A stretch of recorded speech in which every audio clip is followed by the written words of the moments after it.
É. Muito boa noite, sejam todos bem-vindos. E quando o seu relógio na terça-feira marca 21 horas, isso quer dizer que está na hora do programa Papo Show. Sejam todos muito bem-vindos. Você que se conecta, você que sintoniza, você que ouve, você que nos assiste às 2 horas da manhã do sábado, seja bem-vindo. Esse programa é para você que tem vida em qualquer horário, em qualquer motivação, em qualquer momento, você que se prepara e fala, não, eu vou assistir o Papo Show, e daí que é domingo de manhã? Não importa, a gente tá ao vivo aqui toda terça justamente para fazer isso. Chegamos, gente, é hora do programa. Muito bem, essa é a terça-feira, 1º de dezembro de 2020, o primeiro dia do último mês do fatídico ano de 2020. Finalmente ele chegou. As esperanças se renovam? Sei lá. O Papai Noel vem aí? Será que a gente vai ter um Natal virtual? É, teremos. Mas isso não vai mudar muita coisa, afinal de contas a gente já tá no virtual faz tempo, né? A gente já tá ficando PhD no virtual. Eu estou aqui com os meus amigos e eles me ajudam a fazer esse programa de hoje como sempre. Sejam bem-vindos, Abel Juliano. Boa noite, gente. Boa noite, Cassiano. Boa noite, Vicky. Boa noite a todo mundo que está assistindo o programa. Estamos aqui de volta mais uma terça-feira para fazer o seu finzinho de noite ser um pouquinho diferente, para você sair um pouco daquele marasmo da televisão, um pouco daquele marasmo da Netflix. Um conteúdo um pouquinho diferenciado para você assistir a qualquer hora do dia, da onde você estiver, seja do celular, do notebook, do tablet, daquela sua televisão de tubo de 1980, de onde você quiser. Vamos embora para mais um. Boa noite, Vicky. É isso aí, Vicky. Boa noite, meninos lindos, como vão? Tudo bem? Tudo bom? Eu tô bem. Boa noite, espectadores lindos, bem-vindos para mais um Papo Show. Bom, a gente traz coisa diferente. Às vezes a gente até fala o que você vai assistir nas outras coisas, mas primeiro vem aqui, assiste com a gente. Bom dia, boa tarde, boa noite, boa madrugada. É isso aí, esteja você onde estiver, de onde estiver e como estiver, a gente está sempre aí para te fazer companhia. Hoje, nessa terça-feira, a gente tem, nesse 1º de dezembro, uma data muito especial, não é isso, Abel? Exatamente. Hoje é o Dia Mundial na luta contra a AIDS.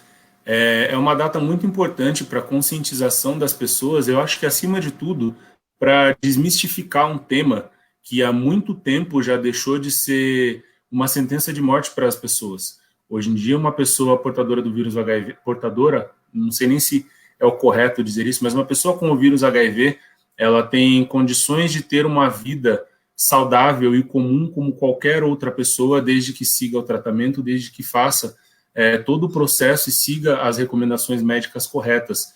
Então, eu acho que o nosso papel enquanto comunicadores aqui é lembrar vocês que, primeiro, previnam-se sempre, em qualquer lugar, em qualquer situação, seja seu parceiro, sua parceira, quem for. Segundo, na dúvida, vai no médico, faça um exame e, se a resposta for positiva, faça o tratamento que o médico mandar, siga à risca, que você vai ter uma possibilidade de vida igualzinha a qualquer outra pessoa que não tenha o vírus do HIV. Acima de tudo, não tenha preconceito. Pessoas com HIV, elas têm o direito de ter uma vida, elas têm o direito de amar, elas têm o direito de ser amadas. Nada mais chato do que você andar na rua e alguém ficar apontando para você, seja por uma gripe ou seja por HIV. Você ia gostar? Não ia. Então aproveita a data de hoje, antes de dormir, dá aquela pensadinha e fala assim, poxa vida, quanto tempo que eu não faço exame? Tá aí, vou fazer. Não custa, né, gente? Muito bem.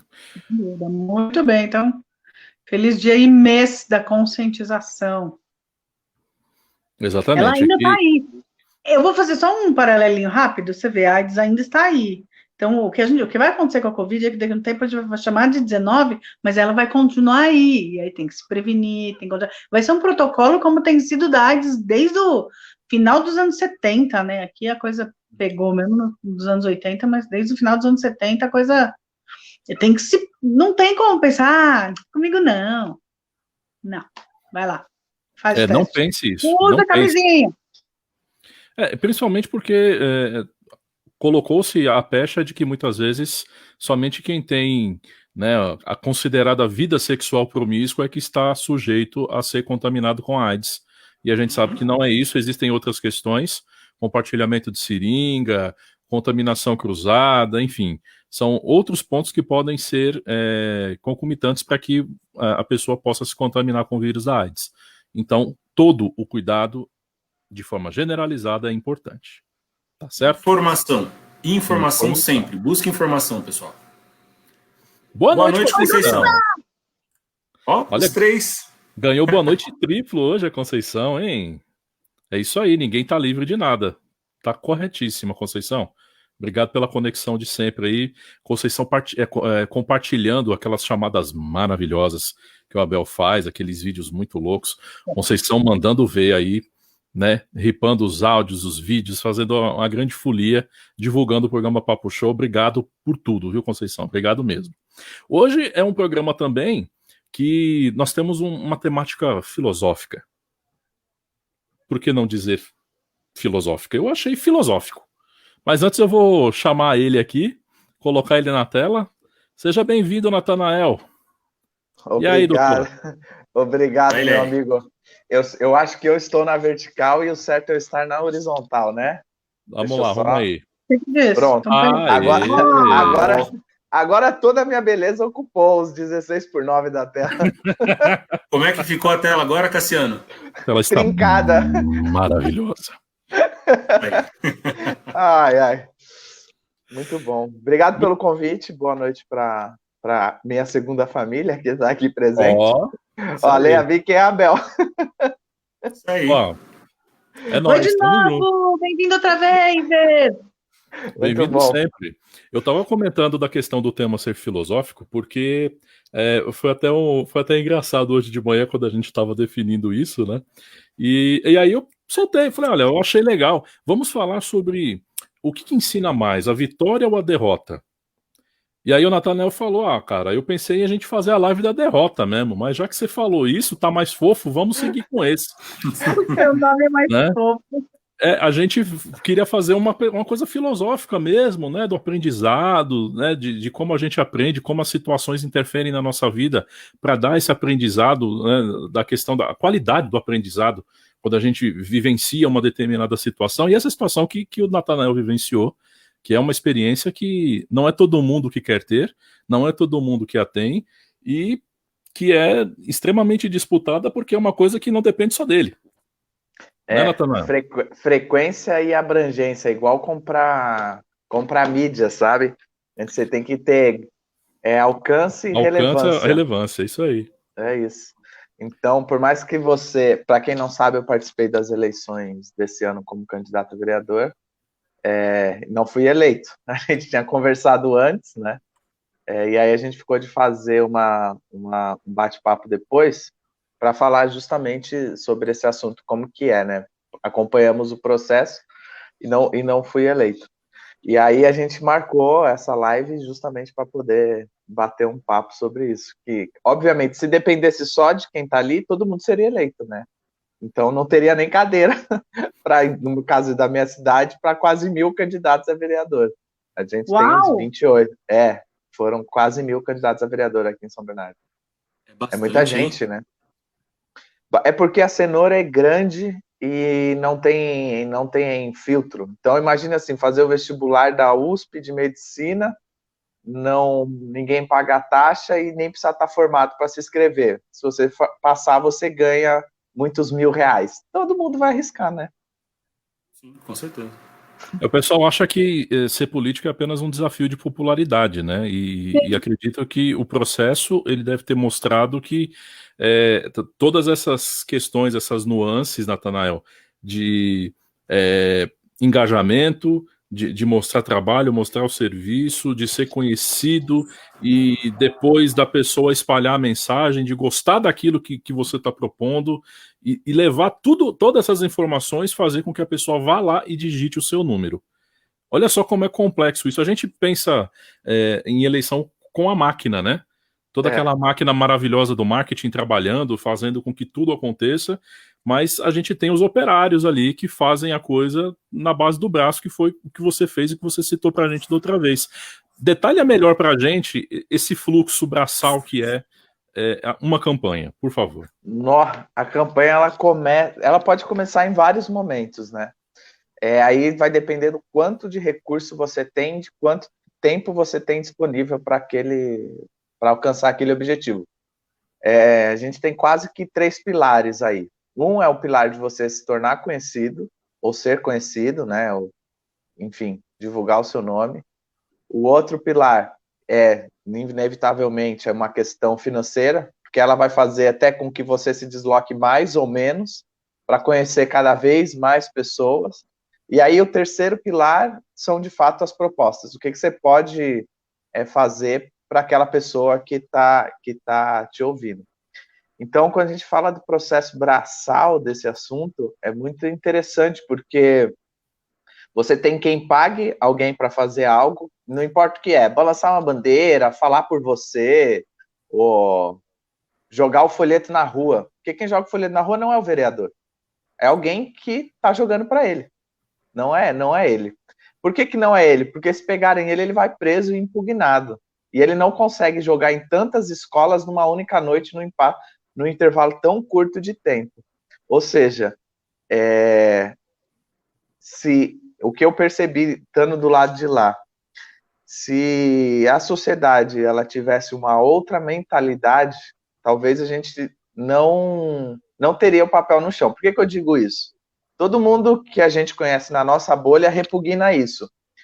Mas os que estão com o papel no chão foram eleitos ou reeleitos? Na minha cidade, a maioria foi, com 70% de aprovação. Ou seja, quando a gente fala os 3 pilares, que aí eu falei da proposta, dinheiro e se tornar conhecido, às vezes você consegue, por ser conhecido, fazer com que essa mensagem chegue tão longe que as pessoas fazem qualquer coisa para você ganhar. Então, eu acho que o ideal é que se tenha os 3. Mas se um dos pilares for fraco, o outro tem que ser muito bom para compensar. Mas, infelizmente, porque a gente vive num país que não é economicamente bem resolvido, né? Tem um pilar que ainda, infelizmente, fala muito, muito mais alto, que é coisa que eu achei que não acontecia mais, e aconteceu. Só que essa questão do braçal é você com a sua, no meu caso, né, a mochilinha e indo falar com todo mundo, porque você vive numa bolha. A internet resolve? Não resolve. Não resolve. Por que ela não vai resolver? A gente tem que sair um pouco do nosso espaço e das nossas verdades, entender que tem gente que ainda não tem acesso. Mas tem gente que não tem acesso? Lógico que tem gente que não tem acesso. Se você pegar os índices aí de alunos que têm dificuldade, vão reprovar de ano a partir que começou as aulas online, na minha rua não tem ninguém. Ótimo que na sua rua não tem ninguém. Provavelmente sua rua é asfaltada, tem energia elétrica, tem água encanada e a net chega, né? Agora, vai uns 5 quilômetros afastados aí do seu bairro, você vai ver que tem gente que ainda não vive nessa realidade, que não consegue acompanhar a nossa live, né? E aí é nesses lugares que você tem baixo acesso à informação que os meios mais antigos ou os tradicionais funcionam. Então, é muito engraçado esse processo, e de fato que eu percebi, é um trabalho que ele pode ser acelerado se você tiver muita grana, mas se você não tiver, de formiguinha aí que sai em 4 anos. Por quê? Porque pode ser que daqui a 4 anos a economia esteja de outro jeito e o dinheiro que alguém consegue pelo fundo ou pelo um patrocínio de alguma empresa ou de pessoa, encurte esse pilar, sabe? É uma dinâmica diferente. Eu acho que não vou nem usar dinâmica, vamos para o lado da filosofia. Eu acho que é um aprendizado diferente, assim. Eu aprendi a passar nem a julgar a classe que eu mais julgava, sabe? Para mim é bando de bandido, safado. É complicado, porque a máquina, às vezes, faz com que o candidato use o fundo eleitoral, que eu optei por não usar, porque se ele não usar, quem está fazendo coisa errada vai usar e vai abafar a voz dele. E aí, se ele não usa, o fundo vai para o partido, e o partido direciona para alguma outra pessoa, porque não pode sobrar o dinheiro no final, senão ele é devolvido para a União, né? Ou seja, às vezes até o que é muito bonito acaba não te ajudando a alcançar um objetivo, que é reverberar o seu conteúdo para que chegue nessa população que não tem acesso. Sim, você não vai ajudar ele se você não for eleito. Enfim.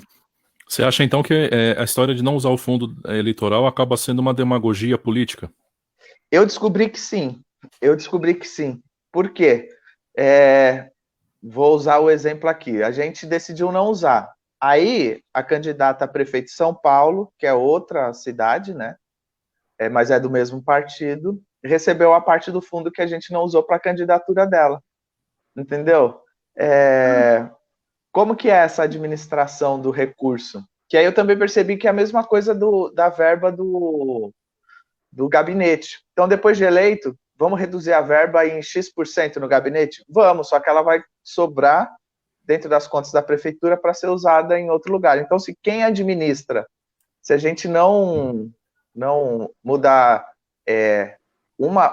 como que é, uma andorinha só não faz verão, mas acho que é de uma em uma que a gente vai conseguir fazer alguma coisa, se não tiver uma legislação que aprove o dinheiro que não foi usado no gabinete pode ser destinado para uma associação, uma casa de caridade, para uma escola, vai acabar sendo destinada para alguma outra coisa que a Câmara ou o prefeito ou quem faz a administração decide.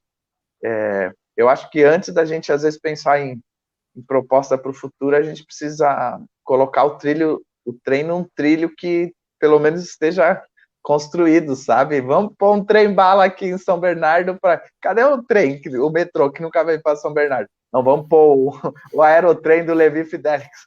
Demorou 20 anos para fazer o fura-fila, sabe? Então, eu acho deixa eu aproveitar. Isso que você estava falando agora, Natanael, você tem um posicionamento muito, muito consciente, muito claro dos teus ideais, tanto políticos quanto ideais de vida. Ok, assim, você não ganhou as eleições, mas a curiosidade que fica partindo para aquele lado que a gente estava até brincando no começo do programa, mais filosófico. Mesmo na derrota, quando a gente perde uma coisa, tem um aprendizado, como você estava falando agora. Como que você leva isso para a tua vida? Assim? Como que você lida com essa palavra que, às vezes, só de falar já tem um peso imenso, e às vezes a gente que dá esse peso tão grande para ela, que é a palavra derrota? Ontem eu estava falando com uma amiga minha exatamente sobre isso. Eu acho que, e aí infelizmente é uma cultura do Brasil que você vê que é diferente de uma cultura norte-americana, onde a gente valoriza mais os empresários que em algum momento faliram ou tiveram um negócio que não deu certo na vida deles, do que aqui onde a gente de fato, a gente não valoriza no Brasil o processo. E a gente, às vezes, nem valoriza como que não é o sucesso. Eu li uma frase que, assim, não é o sucesso que vocês aplaudem, é a popularidade. Então, é muito louco isso. Eu acho que a gente aprende muito mais, obviamente, pode parecer um discurso meio filosófico, mas eu acho que a gente aprende muito mais na derrota do que na vitória. Por quê? Porque agora, assim, depois que você passou por esse período dele e não deu certo, você consegue olhar até quem está do seu lado que faz sentido estar ou não estar.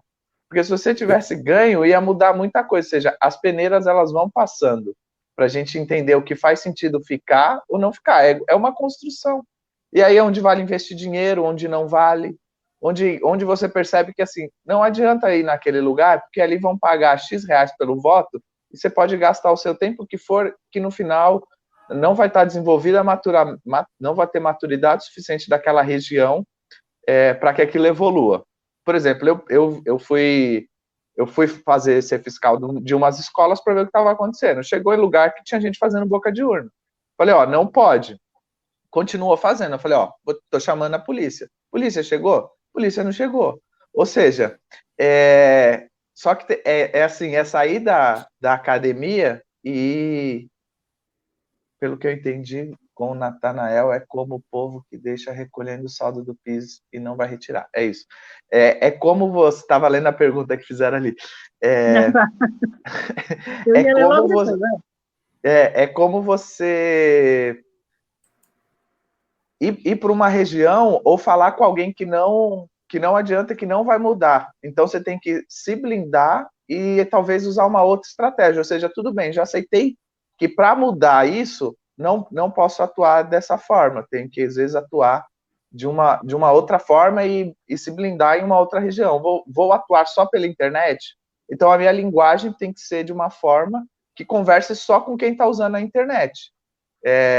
Mas eu acho que numa eleição que precisa de muito voto, eu acho que tem que fazer um pouquinho de cada, e esse um pouquinho de cada, você aprende muito, muito, porque você começa a ter, na minha concepção, né, a ter que tirar algumas verdades que você tem e conversar com gente que você imaginou que você nunca ia conversar. Mesmo porque você passa a sair da sua bolha, né?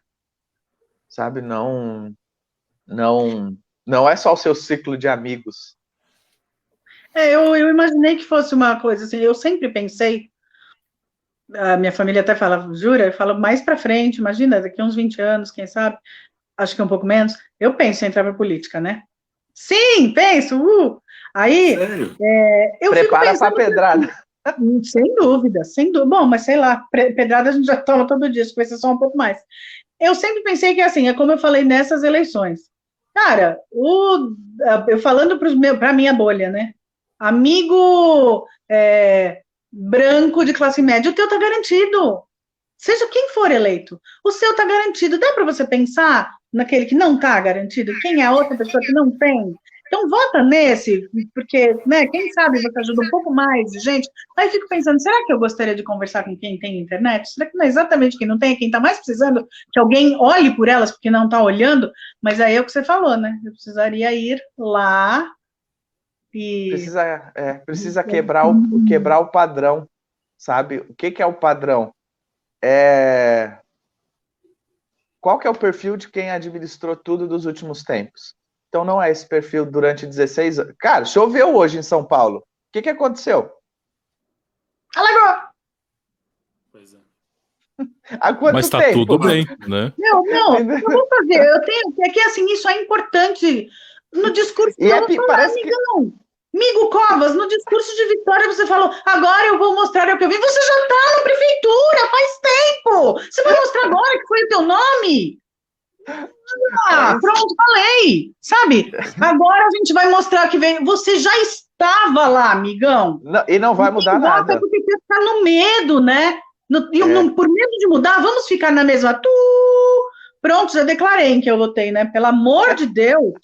Vai declarou com ótimo. O meme do... Como é que é? Você tomou 8 facadas, o policial perguntando pro cara, você tomou 8 facadas dela e voltou com ela? É o caso de amor da cidade de São Paulo com o PSDB.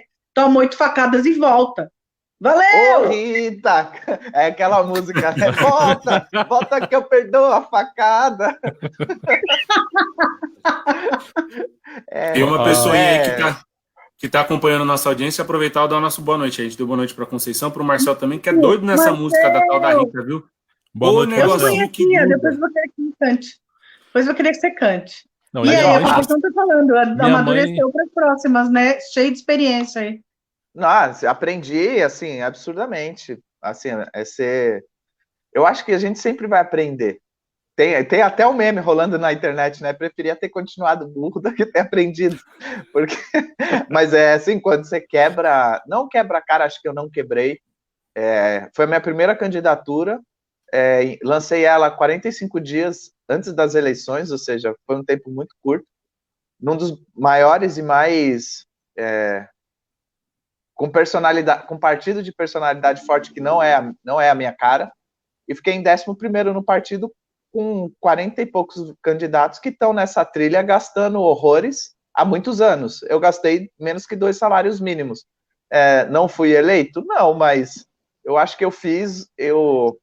O prefeito mandou recolher os materiais que nós fizemos. Chegou lá com a polícia, toda aquela coisa, parecendo cena de filme.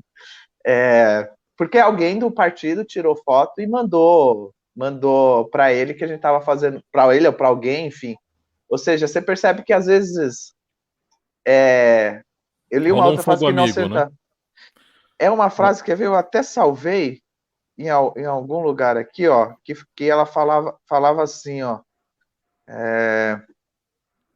Na mesa ele comeu, na mesa ele comeu, bebeu e sorriu. No final, beijou e traiu. Cuidado, Judas é íntimo e não é um estranho. Não é? Profundo isso aí. Porque o que aconteceu aqui na região? promessa de campanha que não ia fechar. Fechou. O que aconteceu em São Paulo? Voltou para amarela. Ou seja... Só na segunda-feira. Só na segunda. Entendeu? Na segunda-feira declararam que vai voltar. Na segunda-feira declararam que o ginásio do Ibirapuera vai ser fechado, derrubado, vai virar shopping. Mas o que acontece é a nossa bolha, que ela tem uma condição, vou chamar até de cognitiva. Se você pegar o que é a definição da inteligência, o Wendel define ela, que tem uma pesquisa que... Eita, será que caiu? Só estamos nós três. Ser, mas a gente continua aí. Beleza. Que até, assim, a inteligência, ela vai pela cognição e pelos métodos mega cognitivos. Acho que é esse que é o nome. Então, tem uma questão da hereditariedade, mas tem o desenvolvimento da criança no contexto social que ela vive. Ou seja, o que é inteligência? A inteligência, ela não é falar vários idiomas. Isso aí a gente tem uma definição de inteligência cristalina e inteligência fluida. Cristalina pelos meus conhecimentos empíricos, ou seja, eu estudei inglês, eu sei falar inglês. Agora, o que é inteligência fluida? Me jogaram na Arábia Saudita. Estou perdido, tenho um mapa, não falo nada de nenhum outro idioma a não ser português. Como que eu vou sair daquele contexto? Ou seja, a gente, entendendo que o contexto de inteligência vai muito além do que a gente mede no QI, nesses scores, é a gente conseguir se adaptar ao meio. A partir do momento que, se eu cresço numa cultura que ela não possibilita um desenvolvimento acadêmico, cultural, por desnutrição, por falta de recurso, que eu consiga me desenvolver, como que eu posso desenvolver meu sistema nervoso comparado com uma criança que está bem alimentada, que está tendo amor em casa, que está tendo várias coisas, obviamente o meu nível não só de escolaridade, mas de aprendizado e de me adaptar ao meio vai ser muito menor. Porque antigamente existia a lei que a gente não juntava quem tinha ensino superior na mesma cela que prisioneiros normais.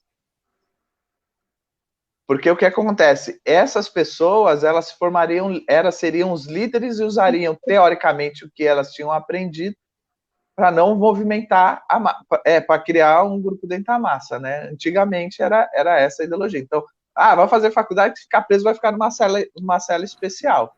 Né? Para não surgir os líderes. Graças a Deus, enfim, não é mais assim, tarará. Mas quando você foge desse cenário, a gente está numa bolha, a gente precisa entender isso, por isso que esses números são reeleitos tão altos, sabe? Não vai ser quebrado o padrão, só que como é que a gente sai da nossa bolha? Cara, é super complexo. Por quê? Porque a gente precisa se desligar desse universo e a gente não conversa com quem não está na nossa bolha. Às vezes a pessoa não tem WhatsApp. Entendeu? Quem hoje você conhece que não tem WhatsApp? Eu conheço a mãe de um amigo porque ela é mais hippie, assim, ela não usa celular. É uma pessoa. Entendeu? Mas isso é sair da bolha, né? Tem uma frase da Malala Yousafzai, que ela ganhou o Nobel da Paz, que ela falava assim: eu levanto a minha voz não para que eu possa gritar, mas para que aqueles sem voz possam ser ouvidos. Não é sobre mim, pois não é possível prosperar quando metade das pessoas ficam para trás. Entendeu? Eu acho que esse negócio do aprendizado na vitória, na derrota, é óbvio que as histórias mais interessantes e até as que mais conectam são com, não só na área da política, por isso que a gente vê Martin Luther King, por isso que a gente vê o Whindersson Nunes, por isso que a gente vê o Rick Chester, porque são pessoas que tiveram certas derrotas na vida, mas essas derrotas conectam com as pessoas, ou seja, ela sai muito mais forte porque agora a dor dela não é só mais dela, a dor é dos outros. Sabe? Eu acho que é interessante até um paralelo com muita coisa que a gente já ouviu falar de grandes personalidades que um dia viraram para elas e falaram assim: você nunca vai conseguir ser nada na vida. A Oprah Winfrey, falaram para ela: você não tem perfil de apresentadora, você nunca vai conseguir chegar ao posto que você está almejando chegar. E hoje ela é quem ela é. Quando a gente fala da questão da derrota e o peso que a gente vai dar para isso, é porque muitas vezes a gente perde e não olha, isso que você estava falando agora, não olha o que a gente pode tirar de bom da história, o que a gente pode aprender com isso. Acho que é característica do ser humano isso, ou da maioria, pelo menos, e eu não me excluo disso, de focar muitas vezes para o lado negativo da derrota, e não algo de bom, que às vezes você pode tirar um aprendizado imenso daquilo ali. É porque, culturalmente, hoje o derrotado no Brasil não é um cara que a nossa cultura abraça. Não interessa. Sim, a América vê, o Abel comentou, a gente estava fazendo o briefing, ele comentou muito bem, a América, principalmente, vê o segundo lugar como o primeiro perdedor, né? O brasileiro nunca soube, sei lá, dar o devido valor ao Rubinho Barrichello, porque ele não era o Senna, sabe? Não pode ser o segundo, não pode estar entre os 4 primeiros, se não for o primeiro, é um loser. Uhum. É isso. O brasileiro não gosta, essa é a verdade. Aliás, a América não gosta. Paciência. Exatamente. Boa noite, Fábio. Eu queria fazer boa noite, Fábio. Bem-vindo. Eu queria fazer uma abordagem em relação às características, às peculiaridades que nós tivemos nessa eleição. Um índice muito alto de reeleições, pessoas se mantendo, as mudanças, né, ou pessoas com propostas de mudança foram todas rechaçadas, e a mobilização gerada pela internet, que teve um impacto tão grande em 2018, dessa vez o efeito não surtiu, né? Ele não foi um efeito que virou vitória, por exemplo, no caso do Guilherme Boulos em São Paulo, que teve um crescimento muito grande na camada jovem da população, só que isso gerou aquilo que você disse da história da bolha, né? Ele ficou segmentado dentre os jovens, e o pessoal de mais idade, que já tinha um conceito em cima do Bruno Covas, acabou abraçando e reelegendo o atual prefeito. Com isso, caíram por terra 2 situações. A história de que a internet engaja para a eleição, e segundo, de que a velha política morreu. Eu acho que ela não morreu, porque se ela tivesse morrido, a gente não tinha os mesmos onde estão hoje. Ou seja, os altíssimos níveis os altíssimos índices de reeleição só diz que, cara, foi reeleito, tá lá. Então, assim, ainda não houve uma mudança desse negócio. O que eu acho que aconteceu é que, nas últimas eleições, pouquíssimos candidatos usaram a internet, 4 anos atrás. Poucos usaram, de forma massivamente. Igual quando o TikTok surgiu, ou quando o Instagram, melhor usar, o Instagram surgiu. Poucas pessoas estavam lá, agora está o mundo. Todo mundo é rei da sabedoria e quer ensinar alguma coisa. TikTok lacra na beleza. E agora, cara, sabe quando a gente ia na porta da escola e tava imundo de folheto? Facebook tava assim, bicho, tava imundo. Tava imundo. A quantidade de gente usando, e aí, obviamente, quem tem mais recurso, por isso frequência e abrangência, quem tem mais recurso conseguiria usar esse negócio muito mais. O TSE divulga o quanto que está sendo declarado de cada uma das eleições. Então, você via o Boulos, ele gastou 6 milhões e pouco. O Covas foi, acho que 19 ou 16 milhões.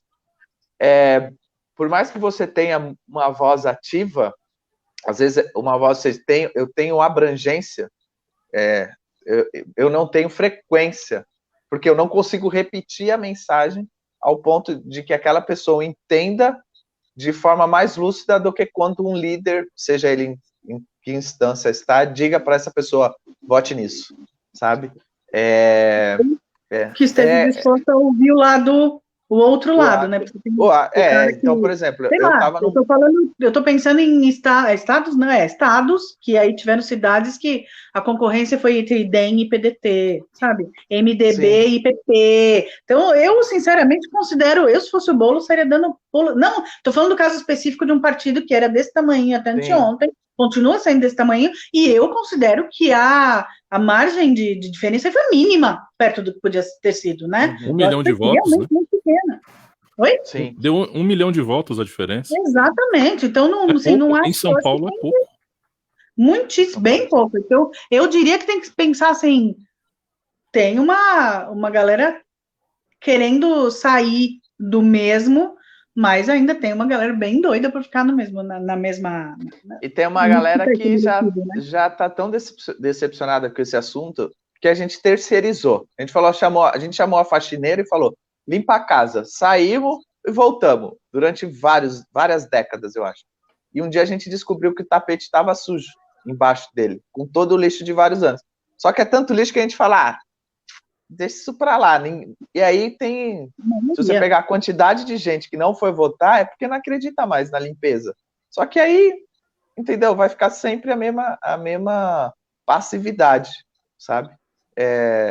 Que é esse sentido, acho que a gente está indo até um pouco além do tema do que ensina, que é a vitória ou a derrota. Eu acho que, mais uma vez, eu acho que a gente sai aprendendo dessas eleições a ouvir mais. Porque eu acho que a gente não só a gente que está aqui, mas a gente, cidadão, a gente não ouviu. A gente não ouviu. Por N motivos. O fato da gente não ouvir é que continua tudo como está. Então, a gente não ouviu, não deu, não por mim, mas de 28 vereadores, 25 foram reeleitos. Esses se deram aumento de 26% do salário ano passado. Ou seja, deixa como está. Isso é ruim, mas eu acho que se a gente largar a mão e não nos incomodar e mostrar, estamos vindo aqui, tá? Estamos batendo aqui na porta aqui. X mil votos hoje, daqui a 4 anos como vai ser? É o caso da gente não fiscalizar o que fizeram na nossa casa quando a gente saiu, sabe? É o trabalho de formiguinha mesmo, né? É um trabalho de formiguinha. Se você não tem muitos milhões, é um trabalho de formiguinha. Vai ser mais gostoso ou tão gostoso quanto fiscalizar quem entrou? Acho que vai ser pior para eles depois dessa. Exato. Vai ser mais gostoso. Ficar de olho, né? Agora é mais olho aberto ainda, porque você sabe como funciona, né? Você sabe mais ainda, né? Você sabe por dentro, eu na porta ali como funciona. Legal. E assim, é engraçado, porque você aprende, assim, você toma pedrada de tudo que é lado, você nem imagina, assim, sabe? Cada um fala de alguma coisa que vem em você sem te conhecer. Então, eu não gosto do branco do seu olho, eu não gosto da cor do seu cabelo, ou da cor da sua pele. Aí eu falo, mas você leu minhas propostas? Não quero nem saber, seu burguês, não sei o que lá. Mas, cara, assim, então, beleza, vou fazer o quê, sabe? Pela máscara, né? Só que aí se você pôr uma máscara, você vira a velha política. Então, você sai resiliente do assunto, disposto a ouvir e a entender mais, acho que na nossa concepção talvez não é mais os extremos que vão nos levar para algum lugar. Não é mais. Aí eu entro com uma questão relacionada à parte extrema e do quanto a gente teve no passado, e para agora, 2020, eu não percebi isso, da estrutura da história do marketing de campanha, o marketing político, o quanto um publicitário, né, um marqueteiro político conseguia repaginar um candidato e dar a ele uma aura de santidade e fazer com que ele fosse para frente do povo e o povo aclamasse esse candidato. Uhum. Né? Nessa eleição a gente viu uma campanha mais pobre no sentido de ideias e de estrutura. A gente viu também uma questão de menor tempo de exposição dessas campanhas, né, horário político de 10 minutos, e uma questão também relacionada a isso, que era a falta de acesso dos candidatos a fazer o corpo a corpo, o famoso quebra-queixo com o repórter, com o corpo a corpo com o público, por conta das questões da pandemia. Reaprender a fazer a campanha dentro de todas essas situações, para você que chegou novo na situação, com as suas referências de política que tinha, o que você teve que se transformar para poder entrar nessa engrenagem e fazer a tua campanha andar? Eu acho que eu não me transformei o suficiente, mas eu acho que se eu me transformasse, eu poderia corromper o que eu acreditava. Todo mundo aqui sabe que eu amo minha sobrinha, óbvio, né? Posto foto dela do começo ao fim. Na época das eleições eu não postei. Por quê? Porque a maioria estava postando foto com criança e com cachorro. E assim, para mim isso é um absurdo. Eu fiz uma carta que eu entreguei, eu imprimi aqui em casa, assinei e fui entregar lá na porta da Atento, que é a empresa de call center aqui, tipo, 10 horas da noite na troca de turno. Entreguei quase 2.000 cartas, eu e mais 3 amigos lá. A gente chamava, era o Manifesto da Revolução. Que a gente falava assim, era bem pesado. Que a gente ia ver os mesmos sobrenomes, usando as mesmas estratégias da velha política, que era tirar foto com o cachorro e abraçar a criança. Mas só ia aparecer ali de novo daqui a 4 anos. Eu achava que isso não ia eleger, mas isso elegeu muita gente. Só que o que eu vi nas grandes, não sei, acho que o conceito tipo de cabeça de rede vai funcionar para a gente, mas o que eu percebi nas grandes cadeiras, então no prefeito de São Paulo, de São Bernardo, ou de qualquer outra capital, existia um marketing político muito bem feito para os que tinham muito dinheiro. Então, você percebia que até a resolução da Câmara mudava quando ia falar da periferia. Tanto de um lado quanto de outro. Você percebia que tinha um tom mais sutil. Assim, parecia que estava gravando do celular de propósito. A questão de comparar o carro de um com o carro de outro. Obviamente, um não podia trocar o carro nas últimas eleições, o outro já estava, sabe, há mais tempo, e querendo ou não, virava meme, o céu tinha aqui, pô, a gente se identifica. Quando a gente se identifica, a gente cria conexão. Quando eu crio conexão, eu crio vínculo emocional, ou seja, provavelmente aqui todo mundo já amou alguém na vida. Todo mundo já desamou a mesma pessoa que amou. No processo de você desapaixonar, isso é um processo químico, né? O amor é um composto químico que o nosso... Enfim, depois eu posso vir falar disso para vocês, né? Eu estou estudando neurociência voltada para psicologia no Mackenzie. O amor é um composto, uma série de substâncias químicas que o nosso organismo libera. Igual, assim, cheirar cocaína ou beber. Quanto mais frequência eu tenho daquela substância, menos impacto ela me causa. Ou seja, quanto mais envolvido emocionalmente eu estou com algo, menos crítico eu me torno. No processo de você se desapaixonar por alguém, você começa a notar problemas que sempre estiveram, ou coisas que sempre te incomodaram, mas você nunca falou assim, isso sempre existiu, mas nunca me irritou. O telefone tocar a tal hora, sempre sai... Isso começa a ficar um parto, sabe? A sogra vindo todo domingo, você já, no final, é porque você não está tão envolvido emocionalmente com aquele assunto. Ou seja, quando eu crio conexão com o meu público, envolve ele emocionalmente, ele não está trabalhando na 100% das suas faculdades emocionais. Igual quando a gente está apaixonado, a gente fala assim, nossa, como era babaca, como que eu fiz essa coisa aqui? Não era eu fazendo isso. E assim, de fato não era, seu cérebro não estava trabalhando de forma 100% racional, né? A gente aceita algumas condições. Então, quando eu crio conexão com o meu Vicky, pensando, a gente não tá. Balãozinhos. Quando a gente não, é Nazaré nesse momento. É isso. Quando a gente está envolvido emocionalmente com algo, e esse é o perigo de quem comunica, dos líderes, seja políticos, religiosos, ou qualquer que fala com muita gente, assim, se a pessoa está muito envolvida emocionalmente comigo, ela não vai perceber coisas que os outros percebem. Na frieza. Por isso que tem gente que defende com sangue e olho. Eu falei aqui. Alguém vai defender com sangue, com veemência, ouviu a mesma coisa. Fala assim, nossa, como foi ofensivo. E o outro, nossa, não foi nada ofensivo. E aí essa fica polarizando, sabe? Aí você fala assim, eu não vi o que ele falou. É porque, assim, o nível emocional, de fato, a gente está, assim, enfim, diversos hormônios lá no talo, porque a gente está envolvido emocionalmente com aquilo, então a gente lê aquilo de um outro jeito. Então, essa polarização é muito ruim, porque divide. E isso eu acho que é um problema para não virar faixa de Gaza, sabe? Só que como as pessoas estão tão enjoadas desse assunto, eu acho que tende um centro ser o que vai nas próximas eleições, se não der nenhuma merda federal, né? Porque aí vamos pôr fogo, parar, fazer tudo que precisa ser feito. Eu acho que vai ser o caminho que a gente tende a seguir. Porque o marketing político, que era o que o Oliver falou, ele está muito mais sutil. A agressividade, porque hoje a gente tem... Em 4 anos muda muita coisa. Muita coisa. Muita coisa. Sim. A gente não estaria fazendo isso desse jeito hoje. A gente estaria fazendo isso talvez presencialmente.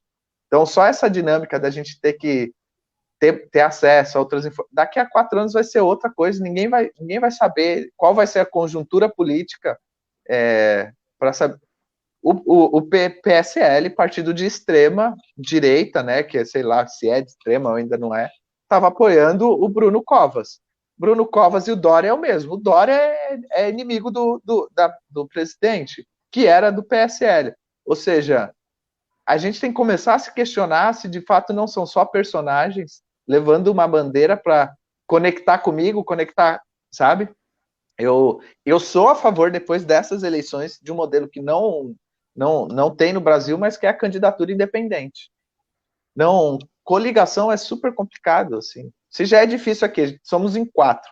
Se falar que é a mesma coisa da pizza lá. Que pizza você gosta? Cada um vai falar uma. Como é que nós 4 juntos vamos comprar uma pizzaria para vender apenas um sabor de pizza e defender que aquilo é o certo? A gente vai cada um falar para o nosso público de um jeito e no fundo vai falar só para ganhar. Aí tá errado, porque não é para ganhar, é para mudar. Agora, o que me preocupa é que não é só você que está estudando neurociência, né? Então, o que antes era gritante, agora entra muito por baixo, e você precisa ter muito conhecimento, assim, eu vejo, e não é nem muito conhecimento, eu diria que eu sou uma amadora em neurociência, eu leio muito sobre, mas eu não estudo, né, efetivamente não vou a aula sobre isso, e eu sou jornalista, eu sou comunicadora há quantos anos? 2 décadas. Tem coisa que eu olho, eu tenho que lembrar minha família, gente, daí tá sendo feito desse jeito, você tá percebendo o discurso? Que o discurso é feito para você acreditar que é assim, assim, assim. Como? Não, imagina. Gente, para mim tá muito claro. Peraí, deixa eu te explicar. Teoria da comunicação. Blá, blá, blá, blá, blá, blá, blá. Mas, gente, sabe, precisa ter nível de universidade de 2 décadas de jornalismo para perceber isso. Só que essa galera está estudando para entrar, sabe? Entra assim, você nem perceber. Pior do que mensagem subliminar, pelo menos para isso tem fiscalização. A coisa é feita cada vez de maneira mais sutil, que você vai ser levado a acreditar naquilo sem nem se tocar. Sabe o que eu lembrei, Vicky? Se lembra o Tropa de Elite? Que acho que é o 2, que tem o cara que é o repórter, vai virar candidato. Aí ele tem o dente quebrado. Aí vão pegar o material, aí ele tá lá, todo torto, assim, na foto, com o dente quebrado. Aí chega um que parece o Dória, todo arrumadinho, engomadinho, assim, ó. Aí ele fala, olha a minha foto, isso não combina com ninguém. Olha só, olha sei lá, não lembro o nome. Olha o dente dele quebrado, todo mundo vai votar nisso. Olha como eu tô, minha gravata é dourada, sabe? É um negócio... Exato. Gente, ficou mais do que provado. Quanta gente votou no Collor porque ele era mais bonitinho. Exatamente. Olha, isso que a Vicky estava falando agora. O Serra do meio do caminho, porque o Serra é um Walking Dead. Ele não vai ser eleito para mais nada. Eu nem olhei se ele foi eleito por alguma coisa agora. Vai, deita, moço, deita. Eu não sei. Não, ele ficou deitado. Mas não ganhou? Não foi eleito para nada, Serra? Não, ele não disputou. Então, eu não sabia o que eu falei. Essa é total fora. Isso que a Vicky estava falando agora bate muito de frente. A gente estava falando da questão de, por exemplo, o caso do Natanael, ele não foi eleito. Como ele lida com essa questão de não ter sido eleito? Mas, por outro lado, a população também saber como vai lidar com a situação de que o seu candidato de preferência não foi eleito. Então, agora, como que é? Você simplesmente vai cruzar os braços e esperar para militar na internet daqui 4 anos? Ou você vai... Exatamente. Ou você vai correr... Como é que é, Vicky? Você vai xingar por 4 anos agora? Né? Vai falar... Exato. A gente também tem que saber lidar com isso. A gente tem que aprender o que a gente pode tirar de bom desses candidatos que foram eleitos. Né? Se der para tirar de bom, alguma coisa tem que ter. E se você achar que não dá para tirar nada de bom, daqui 4 anos ou daqui 2, quando for para presidente, que seja, faça alguma coisa para mudar. Eu acho que o exemplo da cidade de São Paulo, com essa diferença de votos entre o Boulos e o Covas, é uma prova clara de que muita gente quer mudança, que muita gente quer tentar o novo, mas até que ponto efetivamente o querer está batendo de frente com a atitude? Porque não adianta nada eu querer que a coisa mude e não vou votar, eu fico em casa. Tem que entregar os pontos também, né? Quanto já contar, eles contam com essa derrota, que nunca vai mudar. E aí se entrega. Quanto foi? 30% aqui, né? Então, Entre a a abstenção e grantuzinho. na verdade, a abstenção ficou em segundo lugar, né? Pela quantidade. Olha, É muito. É muita gente. E uma outra questão relacionada a essa história toda também está no quê? O pessoal tem medo da mudança desde o que aconteceu em 2018. Então a gente tem um reflexo disso, do que aconteceu na eleição para presidente da República, de tudo que a gente está caminhando de lá até aqui, porque veio um outsider, que era outsider coisa nenhuma, né, que já estava lá dentro, já fazia parte do processo e do sistema, e só queria uma vaga. E que caiu no colo dele por sabe Deus o quê. Né? Acho que só Deus tem essa resposta. E aí, com isso, o mudar tá no quê? Então, e se eu coloco entre aspas, ou como muitas aspas, como diz a Vicky, se eu coloco um novo Bolsonaro na prefeitura de São Paulo? Entendeu? É o medo, né? É aquilo, mudar fica naquela história, né? E aí, eu pulo ou eu fico aqui com medo? Né? Pô, a água deve estar uma delícia lá embaixo. Tá todo mundo, vem, mas eu tenho medo de pular. Mas aí, sabe o que eu acho? Tem uma frase do Martin Luther King que é muito boa, que ele falava assim: Adolf Hitler não fez nada que não estava. Hitler não fez nada que estava fora da lei.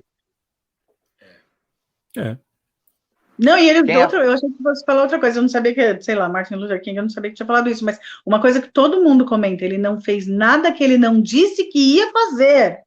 Era tudo, vamos contar, todo mundo sabia. Ele disse, vai acontecer assim, assim, assim, se eu subir vai ser isso, isso, isso. E vou dizer mais, né, eu vou usar, então, o exemplo que o Cassiano usou. Aqui foi a mesma coisa, não está acontecendo nada que não foi prometido antes. Mas eu eu talvez discorde um pouco do Cassiano e dizer assim, as pessoas no Brasil têm muito medo de votar em quem perde. Aí eu vou votar em quem ganha. Então você vê, um fulano tem 400 milhões de votos e o outro tem 20, porque as pessoas não querem votar em quem perde, eles querem votar em quem ganha. Não é para mudar, é assim, só por não tá no time perdedor. Derrotado não ganha eleição. Que eu percebi. Aprendizado. É muito mais fácil por exemplo, Natanael, empresário, storyteller, cara do Fusca. Se eu sair como cara do Fusca, porque o Fusca é conhecido, virou livro, virou documentário, a chance de ter mais relevância do que construir uma história do candidato acadêmico vai fazer mais sentido na quantidade de votos. Por quê? Porque a chance do Natanael do Fusca ganhar faz muito mais sentido do que, vamos ler a proposta. Até o nome político, inclusive, é muito bom. Natanael do Fusca no volante ia ficar ótimo. Eu descobri que é Natanael do Manjericão, em São Bernardo. Você lembra os santinhos que eu fiz do Manjericão? Lembro. Você ri, mas é verdade. Eu fui fazer a minha mãe mandando mensagem aí. Eu fui fazer. Ela mandou uma muito legal que depois eu quero ler. Desculpe. Peraí, eu fui fazer uma massagem, acho que no sábado, pós as eleições, porque eu tinha andado, tudo estava destruído. Nunca andei tanto na minha vida.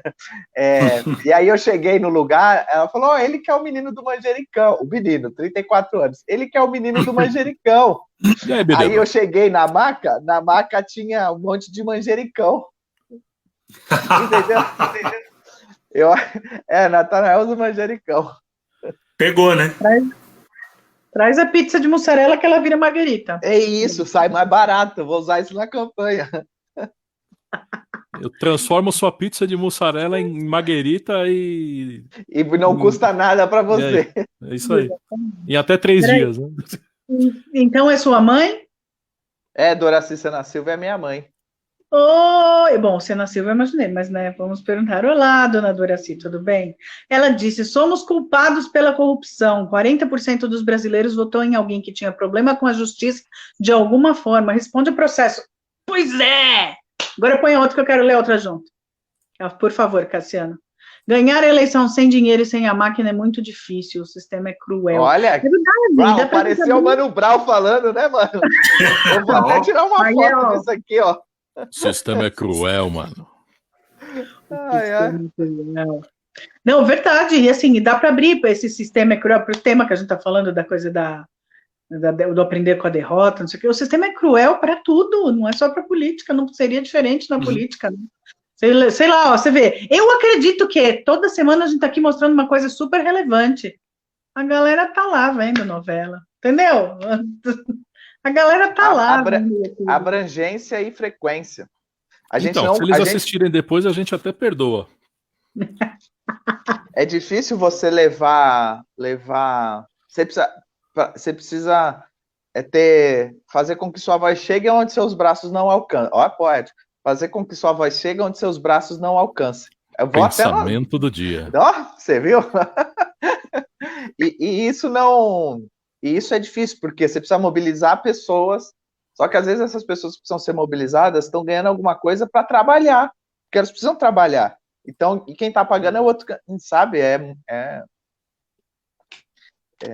Sei lá, eu saí com vários projetos de lei que é pior do que. Então, enquanto eu falava nessas lições de equiparação salarial, agora eu acho que tem que ter um teto, e o teto não é tipo 300 mil para vereador, para candidatura, é um absurdo. O teto é assim, todo mundo tem 20 conto para gastar, sabe? Tem que ser um teto muito baixo, porque para quê? Para que não tem como colocar numa avenida uma Ferrari para correr com Fusca. Não tem. O piloto pode ser bom, mas não vai. Não vai. E até que ponto as pessoas estão dispostas também, porque eu ouvi casos de uma cidade muito próxima de São Bernardo, que o candidato ele estava distribuindo R$100 por voto. E ainda ia cobrar as pessoas depois do tipo, ué, eu te dei R$100, por que você não votou em mim? Sabe? Por que eu não tive uma quantidade expressiva de votos, sendo que eu paguei para X pessoas? É uma agiotagem. Aí você se vende, você vende o futuro da tua cidade, você vende o futuro da tua vida por 100 conto. Então é que a pessoa precisa comer hoje, né? É isso que eu ia falar. A nossa bolha não faz a gente... A nossa bolha não deixa a gente tomar essa decisão. Mas com as informações que a pessoa tem, essa é a decisão correta. Imagina assim, somos uma família. Abel é o pai de todos. Somos os 3 filhinhos de Abel. A Vicky, fofa, com 3 anos, está chorando em casa. Não tem luz, não tem encanamento, chão é de barro. Você mora, sei lá, pega uma balsa, depois pega outra balsa, depois chega na sua casa. Sua família ganha R$200 por mês. Vou dar 50 conto para cada um aí, entendeu? Você nunca vai ser assistido pelo governo. Então, para ele, não vai fazer... Vender ou não às vezes a pessoa nem vai pensar isso, né? Nem vai pensar. Não vai ter esse raciocínio. Não vai, ele não vai fazer essa... Não existe essa conta, sabe? Para mim, de dentro da minha bolha, como vocês estavam falando, isso que eu falei agora é verdade, porque para mim é muito confortável falar isso. De onde eu estou sentado, de dentro da minha casa, com a minha comida no fogão esperando. Tá aí. Mas, Abel, é muito mais profundo que isso, assim, a coisa não vou dar educação suficiente para a pessoa pensar que um cara que faz isso, o que é que vai fazer lá dentro? Que esse caráter, esse posicionamento se mantém quando ele é eleito. Mas gente que não estuda, que tem mesmo, assim, considerado, sei lá, uma mentalidade de matilha, né? Esse pedaço de carne, eu vou matar meu irmão para comer. Porque é ali, então não chega, mas o sistema que é cruel, como a dona Doraci falou, não quer que chegue, porque se você estudar, você alcança essa mentalidade, você alcança essa decisão, essa sabedoria, você vai falar... Vai expandir, né? Por isso que a educação está do jeito que está, né? Exatamente, é tudo de propósito. A crise, como que é a frase? A crise da educação não é uma crise, é um projeto. Eu não lembro o nome da política que disse isso, mas era uma política de extrema esquerda na década de 70. Era todo o plano da ditadura, né? O que a gente estuda hoje é todo o plano da ditadura. E sim, a ditadura existiu, tá? Não fala que não, não faz isso. Por favor, né? Eu nasci no meio dela, existiu sim. Meu pai teve aluno profissional que ficava olhando a aula, porque dava aula de estudos sociais, o EPB, Estudos dos Problemas Brasileiros também. Vinha aluno, ficava lá uma semana só olhando a aula dele, depois ia embora. E você via que o cara era assim, tinha 25 anos, quando todo mundo tinha 15, tinha 16. Então, teve sim, não fala que não, teve. Até uma abordagem dessa questão do conhecimento. Eu fiz uma publicação agora no começo da noite na nossa página, de uma matéria do UOL referente. Ela não tem muito a ver com o tema da nossa entrevista, mas eu queria pegar esse gancho porque eu sei que o Natanael é um firme combatente dos gurus motivacionais. Eu li aquilo e vou te falar, eu li a sua matéria e dei vários prints. Tô aqui pronto para postar. Ótimo. Inclusive eu vi que você tinha curtido, eu falei, legal, vou puxar esse assunto com o Natanael porque eu sei que ele é um combatente fiel. E eu também tenho essa postura pelo seguinte, não é só que você é um coitado, que você está acomodado, que você está aí entregue ao Netflix e à TV a cabo na sua casa que faz de você um derrotado. Existe toda uma conjuntura social da bolha que te colocaram ou que você está inserido que interfere diretamente no processo da sua vida e no rumo da sua história. Sim. Então, não é o coaching que vai chegar lá e vai falar, deixa de ser mole, grita aí, eu sou vencedor e tudo vai se transformar. Não é. Não é, e assim, desculpa. Segue aí. E assim, é ciência, ciência como base, ou seja, o seu cérebro, se você tem depressão, se você está vivendo um período traumático, ele não funciona da mesma forma. Não adianta você dar um chá de motivacional na pessoa e nessa matéria que você postou, o cara fala assim, não é o Rivotril que vai fazer você vencer. Meu amigo, você não é médico. E assim, você pode ser psicólogo, mas o psicólogo não receita, porque quem tem que receitar é um médico com especialização, e aí ele se torna um psiquiatra. Por quê? Porque tem coisas que faz com que os seus neurônios, assim, fenda sináptica, um neurônio conversa com o outro, e aí ele tem lá o processo de passar glutamato que passa a comunicação. Se os seus neurônios não estão conversando por causa que o seu sistema imunológico não está bem, não adianta você gritar. Não adianta, isso vai ser bom num dia, no outro, não vai funcionar. Não tem nada, não tem problema nenhum você tomar um remédio, um antidepressivo, um ansiolítico, ou um remédio para controlar ou restabelecer os seus hormônios. Isso é ciência. O seu cérebro não está reagindo. Você está com uma hemorragia. Vou usar esse exemplo. Você está com a hemorragia, está saindo sangue. Não adianta pôr um band-aid. Não adianta. Você precisa costurar o problema para depois você pôr o band-aid. Quando eu vou dar umas palestras, eu uso muito esse exemplo. Imagina uma criança que não sente dor. Ela está correndo. E ela pisa numa garrafa de coca, de vidro, quebrada. E ela continua correndo. O que vai acontecer? Ela vai gangrenar, o pé dela vai perder sangue, ela pode até morrer. A dor é um indício de que existe alguma coisa errada. Se a gente não sente dor, aí que está o problema. Ou seja, se você está tendo um problema e você não está conseguindo evoluir, cara, primeiro, vai fazer uma consulta médica, vai ver o seu check-up. O seu sistema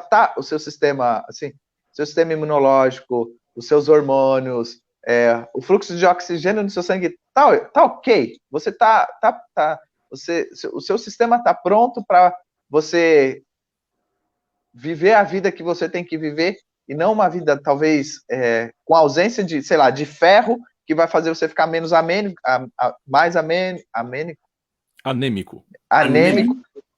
Aí você vai comer menos, isso vai causar uma outra coisa. O cara, vamos gritar, sou o coach do milhão, você vai ficar milionário, diz que você pode.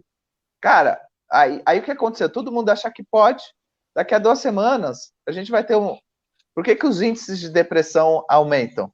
Você vê aí o estudo absurdo, enfim, quem assistiu aquele seriado do Netflix lá, viu e tal, mas é porque a frustração de pessoas que ficaram se projetando uma realidade que não existe e que falaram para ela que você vai. Por isso que a gente tem um grande abandono das religiões que são mais emocionais e menos racionais, porque correram atrás de uma promessa que nunca alcançaram, mas aquilo fazia bem para aquele momento. Ou seja, o coaching milionário, que ficou milionário porque está vendendo livro e curso para fazer você ser milionário e está fazendo você trabalhar de graça para ele no seu sistema de sistema de pirâmide, né, marketing multinível, cara, tem coisas que não é no grito, não é motivação, tem que ser mais razão. Emoção é bom? É bom.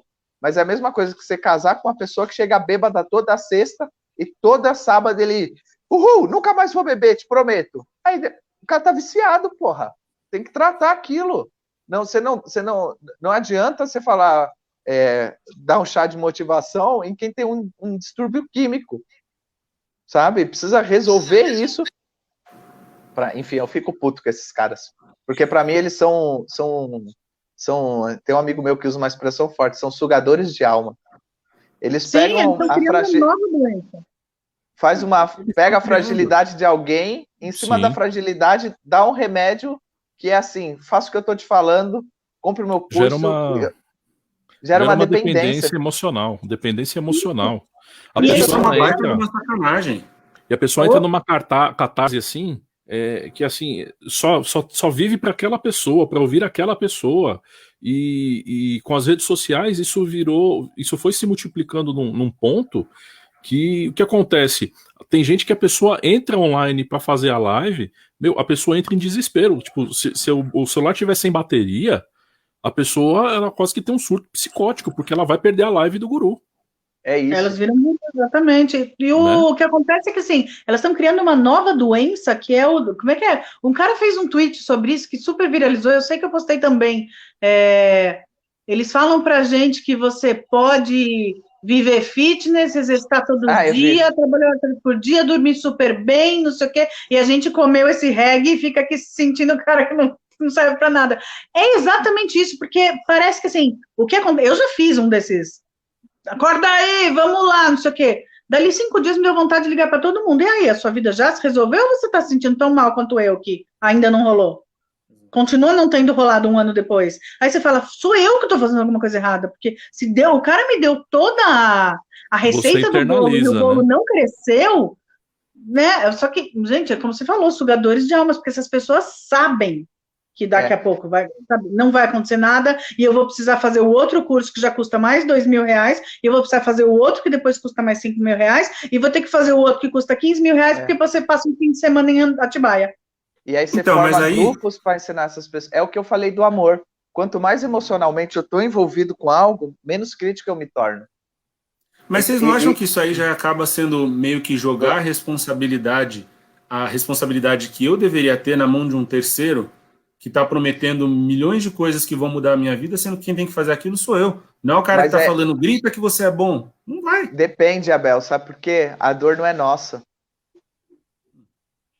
Por exemplo, se você tem uma dor, você já procurou solução em vários caminhos e não encontrou, quando alguém te der um pouquinho de alívio, você vai voltar a tomar daquele remédio. E não interessa qual remédio, pode ser uma palavra ou pode ser uma droga, entendeu? Por quê? Porque o seu organismo vai... As pessoas que tendem a ter uma fuga para glutonaria, para comer, e comer compulsivamente.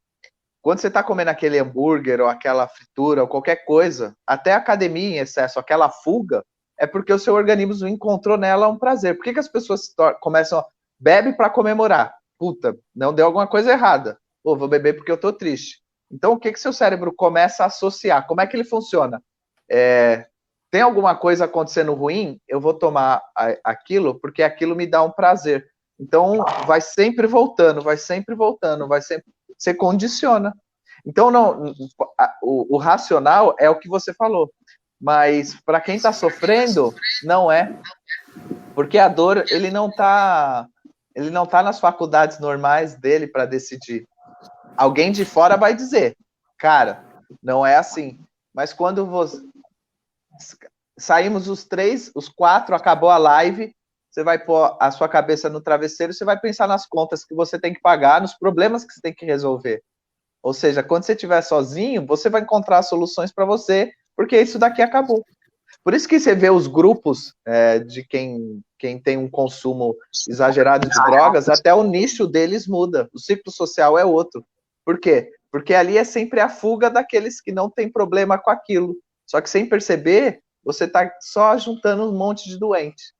Só que quando todo mundo está doente, ninguém percebe. É muito louco isso. É demais. Mas é um papo filosófico, real. E é mais louco ainda a gente saber que as pessoas se aproveitam de situações como essa. Situações, seja dentro de sessões de coaching, dessas palestras caríssimas, ou de sessões religiosas, que a pessoa só tem aquele alívio, aquele momento para tentar falar assim, putz, eu acho que eu vou conseguir alguma ajuda ali. Aí o cidadão vai lá e te faz gastar uma puta de uma grana, sabendo que não vai resolver em nada a tua vida. Em nada. Bom, André Sorrac tá aí para dizer, né? Pois é. Pois é. E às vezes às resolve vezes- de alguma forma, mas não resolve no dinheiro, né? O que eu vejo também é assim. Você vê uma galera, eu já vi assim, em N situações. O fulano tem tudo na vida, mas ele quer mais dinheiro. Então aí você vai lá e berra que é para você ser mais próspero. Aí é o dinheiro que tem que vir, é o dinheiro que tem que vir. Tá tudo bem. Ele é até uma pessoa bastante próspera, mas ele quer mais. Ele está disposto a fazer um pacto. Sabe aquela história do pacto? Ih, lá vamos nós, eu de novo. Você faz o pacto para ter 10 anos de muita felicidade? 10? E sabe qual que é o... É Inferno louco, para né? sempre. Aí vem o coronavírus e você morre. Pois é. Mas tá, e tem um outro, eu acho que talvez uma outra ótica. A minha mãe tá arregaçando hoje. É isso aí! Bem assim. Eu acho que é uma outra leitura, é que às vezes a pessoa tá tão inserida naquele pensamento que que acho que é o pior tipo de doente, que não é o que tá dando, mas é o que está pedindo, convicto do que ele está fazendo algo bom para aquela pessoa. Talvez esses gurus, dentro deles, eles não estão fazendo para tirar o dinheiro da pessoa. Claro que quanto mais pessoa, mais dinheiro tem, mas eles têm dentro de si uma certeza tão grande que eles estão fazendo algo nobre. E alguns talvez estejam mesmo, né? Não é para generalizar, né? Não, mas eu acho que eles acham que estão fazendo nobre, mas estão errando. A forma como é feita e às vezes estão levando, porque não tiveram instrução suficiente, mas não tem como exigir instrução num país igual a gente vive, vamos estar na questão da educação, e aí ele descobriu alguma coisa que dá dinheiro para ele. Vou ensinar todo mundo a ganhar dinheiro desse jeito. Qual que é o jeito? Clonando cartão de crédito. Para ele, é o cara assim, dos 50 conto do voto. Cara, descobri como ganhar dinheiro. Como vende aquele negócio que você nem vai lá usar. Mano, entendeu? Mas é assim, um outro nível de concepção. Eu acho que tem muita gente que acha que está ajudando, que são esses gurus, que estão se sentindo iluminados, só que no fundo eles não percebem. E aí a Monja Coen, ela sabiamente disse, e eu até postei um vídeo dela um tempo atrás, ela disse uma frase assim: devemos tomar cuidado com o poder que nós exercemos sobre os outros. Por exemplo, tem gente que está assistindo a gente, nós estamos nos comunicando. Qual que é a mensagem que essas pessoas vão ter saindo daqui? Às vezes a gente está defendendo alguma coisa que a pessoa vai tomar como verdade e vai arrumar uma briga na família dela. Entendeu? É um nível de preocupação, Vicky, é um nível de preocupação que a gente consciente tem, mas tem gente que não. Hitler não tinha consciência. Pronto, acho que cheguei num exemplo, entendeu? E ele achou que estava fazendo algo muito bom. Tanto que convenceu todo mundo que aquilo era muito bom. Mas, porra, velho, tipo, não é? Devastou um povo. Né? É isso. Eu acho que isso vai muito com um comentário que a Conceição acabou. Cassiana, depois põe pra gente novamente o comentário da Conceição. Que ela estava falando aqui, ó, esse programa foi muito informativo, mas com a certeza do que já conhecemos. A alegria de saber que não estamos sozinhos com nossas ideias, tem pessoas com o mesmo ideal. E aí, ao mesmo tempo, os porquês. Se todos poderiam viver melhor. E é isso, é a responsabilidade que a gente está aqui, disso que o Natanael falou agora, do quanto essa 1 hora e pouquinho que a gente está falando, o quanto pode influenciar a vida de alguém que está ouvindo e vai extrair ali aqueles segundos que ela conseguiu assistir do programa e tornar para ela uma verdade absoluta. É a responsabilidade da comunicação, né? Que nem o Cassi falou, eu bato muito nas redes sociais, nesses gurus ou nos ensinamentos que eles deixam. Frequentemente eu arrumo uma treta com algum. Só que um amigo me disse uma coisa que é verdade, falou assim, cara, eles estão ocupando um espaço que se você se acha mais intelectual que eles, não fez nada para ocupar. Se eles estão falando é porque alguém... Hã? Isso a gente quer, porque você pode olhar e falar assim, esse cara não tinha que estar aí, não é despeito porque eu não tô, ele não tinha que estar. Eu combato um monte de coisa. A gente parte do princípio assim, né, que o cara só virou ladrão porque eu não tô lá no lugar dele sendo ladrão no lugar dele, aí não dá, né, aí a conversa não estrutura. Enfraquece o movimento, né? Mas, por exemplo, nós que somos comunicadores, o que a gente está fazendo aqui não é só bater num papo, é talvez despertando a consciência nas pessoas que existem técnicas não só para eleição, mas olha como isso foi caminhar para o outro lado. E aí talvez isso responde o tema, né? O que nos ensina é vitória ou derrota, que tem gente que manipula os outros para diversas finalidades, sempre através de um cunho muito mais emocional do que racional. Então, os vitoriosos estão manipulando as pessoas emocionalmente. Não interessa para quê. Se é para tirar dinheiro ou é para ganhar voto. E os perdedores talvez não conseguiram manipular as pessoas do jeito que precisava. Mas será que não manipular, e aí entra a fase da mão de Cohen, é perder ou é vencer?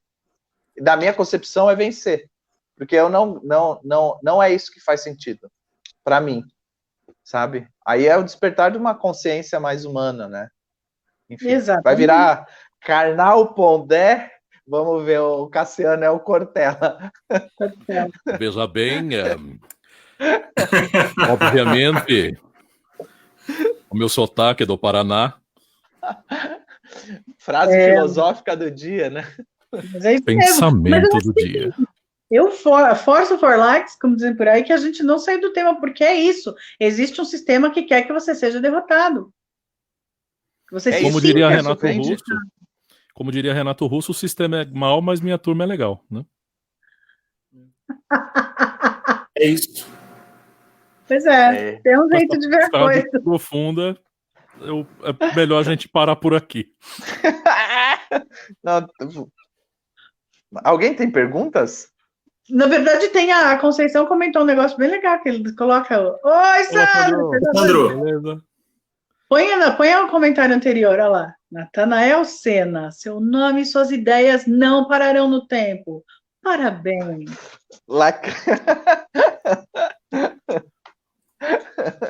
Isso aí, Conceição. A Conceição é nossa super fã, sabe? Ela é... Vocês são fantásticos. Bom, gente, o tempo não nos permite seguirmos por mais alguns minutos, infelizmente. Né? A gente começa a falar aqui e vai embora. A gente jura que o programa tem 1 hora, faz, sei lá, 2 meses que a gente não consegue terminar antes da 1h15. Não, a gente nunca terminou o programa em 1 hora. Acho que... Assim, o primeiro, talvez. Acho que o único que a gente terminou foi com 1h05. O resto... passou um pouquinho ainda. Pois é, gente, nós temos que ficar por aqui, agradecer a conexão, agradecer a audiência e agradecer a presença de Natanael Sena, contando a história da derrota, contando a história da vitória e dando uma acrescentada legal na gente aí nessa noite de terça-feira. Obrigado, viu, Natanael? Eu que agradeço sempre o convite. É sempre bom a gente conseguir falar e também acho que é difícil para mim, no sentido de que, como eu falo muito, mas conseguir entender que a gente precisa escutar mais. Acho que o segredo é isso. Até para aceitar o que a gente não aceita, sabe? Por que esses nóia votaram em quem votaram? Vamos ter que escutar, sabe? No mínimo porque, é democracia, né? Que bom que a gente vive numa democracia. Então... e às vezes a dor deles está sendo sanada. É super complexo, é complexo. Eu acho que, aproveitando, o Marcelo falou uma frase aí, o programa de hoje foi muito construtivo. Eu acho que as minhas considerações finais para o programa de hoje é muito isso. Se você tem um ideal que você acredita, lute por esse ideal, mas vai atrás de informação. Não deixa ser uma luta vazia. Porque lutar por lutar já tem um monte de gente que está lutando, gente. Mas se você acredita em alguma coisa... O Natanael é um exemplo disso. Ele não ganhou as eleições? Não ganhou. Ele está sentado no cantinho chorando por causa disso? Não. A vida segue. A vida segue. A gente que escolhe como a gente vai seguir ou não. Exatamente. Exatamente. Suas considerações, Vicky. Pedrinhas no caminho, a gente que decide se a gente usa para subir ou se a gente bate com o dedo e fala, tá bom, essa pedra não vai me fazer voltar o caminho inteiro. A gente decide, né? Obrigada, Natanael, venha sempre, as portas estão sempre abertas. A gente vai conversar sobre rede na rua de baixo de novo. Tomara que essa noite não faça muito barulho aí. Mas no sábado eu não duvido nada. Vai ficando no Instagram que a gente pode bater o papo. Desculpa, gente, piada interna. Obrigada, galera. Adorei. Mais uma semana incrível. Então, uma semana incrível para todos vocês. E espero que tenham curtido mais um programa que é feito total e completamente para vocês. Beijo, meus caros companheiros. Beijocas, Natanael. De novo, volte sempre. Valeu, galera. Boa semana. Muito bem, gente. Nós vamos ficando por aqui, agradecendo a sua conexão, a sua audiência. Você que assiste esse programa, disponível na nossa página do programa, a partir de agora, quando a gente terminar, ele já fica disponível ad eterno para você clicar, ver, rever, compartilhar, curtir e mostrar para os seus amigos, compartilhar nos grupos da família, enfim. Você pode seguir esse caminho que vai ser bem legal. Mostra para todo mundo o que você anda vendo na internet, né? Mostra lá. Pois é. Duvido você mostrar. Duvido, tá bom? Muito bem. Eu agradeço a conexão e a presença sempre aqui de todo mundo que comentou com a gente, a dona Doraci Sena, a Conceição, também o Sandro, o Marcel. Quem mais mandou mensagem aqui? O Fábio. Muito obrigado a todos. Foi muito legal ter a participação de vocês. Assistam quando e como quiserem. Voltaremos terça-feira que vem, teremos convidado, você vai ficar sabendo quem é no decorrer desta semana, tá bom? O Abel vai fazer uma arte maravilhosa, e aí você já vai saber qual vai ser o entrevistado da semana que vem, tá certo? Grande beijo, gente, excelente semana, hoje é só o 1º de dezembro, que seu mês seja maravilhoso. Até lá, gente, semana que vem tem mais, tchau, tchau.